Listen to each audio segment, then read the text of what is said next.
नैनीताल के जंगल में टुनटुनी चिड़िया अपनी माँ टूनी चिड़िया के साथ रहती थी। उसके पिता की मौत बचपन में ही हो गई थी।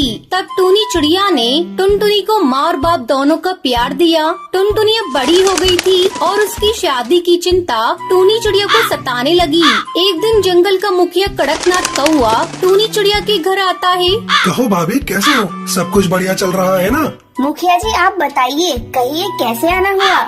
तुम्हारी बिटिया के लिए रिश्ता लेकर आया हूँ। शहर में मेरी मौसी का बेटा है। तुम कहो तो बात आगे बढ़ाऊं। वैसे आजकल मौसी मेरे पास आई हुई है। कल उनका बेटा भी आने वाला है। तुम चाहो तो कल ही टुनटुनी को दिखा देते हैं।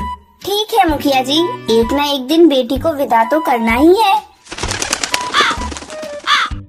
अगले दिन मुखिया की मौसी चंपा कौवी और उसका बेटा कालू टुनटुनी को देखने आते हैं। बहन जी, मुझे तो टुनटुनी पसंद है। बस मेरा बेटा हाँ कह दे, फिर लेन देन की बातें भी हो जाएंगी। थोड़ी देर तक कालू टुनटुनी से बात करता है और फिर अपनी हामी भर देता है।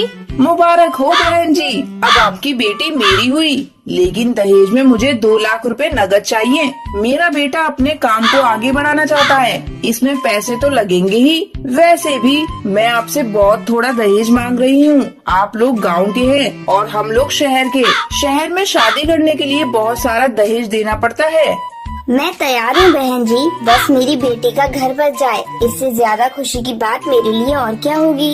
इस तरह कुछ दिनों बाद टुनटुनी और कालू की शादी हो जाती है और वो अपने ससुराल आ जाती है। शादी को 1 महीना गुजर जाता है। एक दिन टुनटुनी अपनी सास से कहती है, माँ जी एक बात पूछूं आपसे? मेरी शादी हुई 1 महीना गुजर गया, पर ये रात को कभी घर पर रुकते ही नहीं है। आखिर इनका ऐसा कौन सा काम है जिसे वो दिन में नहीं कर सकते? मेरा बेटा कौन सा काम करता है, इससे तुझे क्या मतलब? बस तू खाने और घर संभालने से मतलब रख। ज्यादा दिमाग चलाया मत कर। ये गांव नहीं शहर है, यहाँ दिन और रात एक समान काम होता है। टुनटुनी अपनी सास की बातें सुनकर चुप रह जाती है। उसे नहीं पता था कि उसका पति शहर में किसी और चिड़िया से शादी करके उसे धोखा दे रहा है। एक दिन टुनटुनी बाजार किसी काम से गई थी। वहाँ वो कालू कौवे को एक चिड़िया के साथ शॉपिंग करते हुए देख लेती है।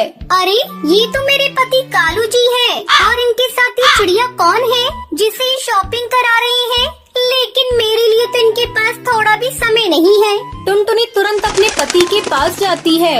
अरे कालू जी, आप और यहाँ ये कौन है? इनसे मेरा परिचय तो कराइए। मैं इनकी पत्नी हूँ और आज मेरे पति देव मुझे शॉपिंग करा रहे हैं। लेकिन इनकी पत्नी तो मैं हूँ और मेरी इनसे शादी हुई है।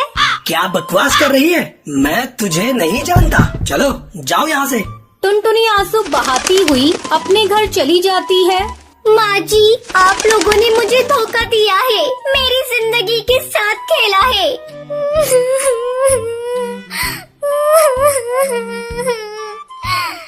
तभी कालू कौवा भी घर चला आता है।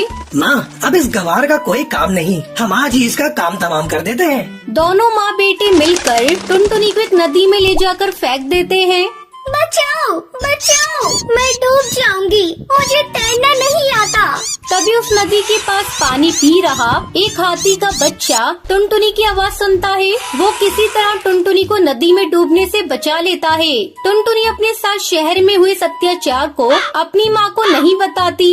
नहीं नहीं, मैं अपनी माँ को कुछ नहीं बताऊंगी, नहीं तो मेरी माँ ये सदमा बर्दाश्त नहीं कर पाएगी और मर जाएगी, और मैं वापस अपने ससुराल भी नहीं जाऊंगी।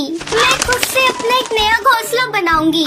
फिर टुनटुनी चिड़िया नदी किनारे एक पेड़ पर एक घोंसला बनाती है और आराम से उसमें खुशी खुशी रहने लगती है।